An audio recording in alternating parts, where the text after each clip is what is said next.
Road cycling is a fantastic way to keep fit, see new places and make new friends. It's also great at drastically reducing your bank balance, though this is mostly optional. With the recent success of cycling heroes such as Bradley Wiggins and Laura Trott, the UK seems to be catching on to the idea that the rest of Europe has known for years. Cycling is awesome.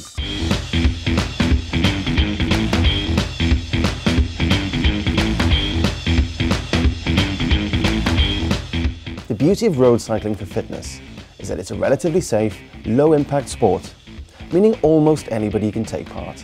So whether you're 9 or 90, all you need is a bike, helmet, some tarmac and the limits of your imagination. It's also a great way to keep fit and lose weight whilst exploring some beautiful countryside. In fact, a steady hour on a bike can burn around 300 to 500 calories without leaving you totally shattered for the rest of the day. When starting from scratch, the fitness gains come relatively quickly. But if you're struggling to get up that one particular hill or can't keep up with your clubmates, then a simple training plan could be extremely useful. These can be found at BikeRadar.com and will target specific skills such as climbing, sprinting, endurance and power. Check the description below for the links. While this may seem a bit serious, they can be a lot of fun and a good workout to try with friends, progressively getting harder as you improve.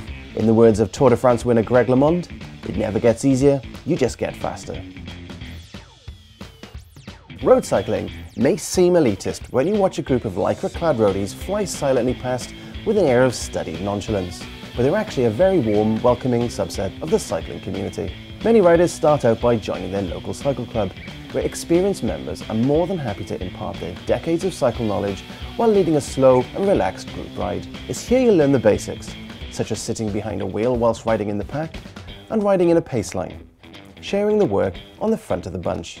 The skills and etiquette may seem scary at first, but you'll soon come to realise that it's mostly just common sense. Activity recording apps such as Strava, Map My Ride and Garmin Connect are a great way to track and record rides. They provide a huge amount of post-ride data, such as distance, speed, time and route. And if you hook them up to a bike computer and heart rate monitor, then they also serve as a powerful training tool. More importantly, they add an element of friendly competition, by allowing riders to compete with each other to achieve the fastest time over specific stretches of road. Be warned though, Strava is highly addictive, and it won't be long before you're going out at some ungodly hour because the wind is just right for an attempt at your favourite segment. Sportives, known as Grand Fondos in the US, have become increasingly popular over the last few years. They're organised in a similar way to a race, but they're definitely not races. Instead, a sportive is a long-distance mass participation challenge, where riders follow a marked route with feed stops along the way. You can go as fast or as slow as you like, but the emphasis is normally finishing with a quick time. Some of them are extremely tough, and just finishing is an achievement.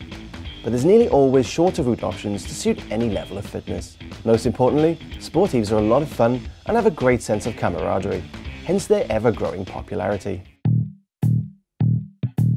If sportives aren't your thing, remember that road bikes are an excellent form of transport. The average driving speed in some city centres hasn't risen since the 1800s, so cycling is a cheap and efficient way of getting from A to B.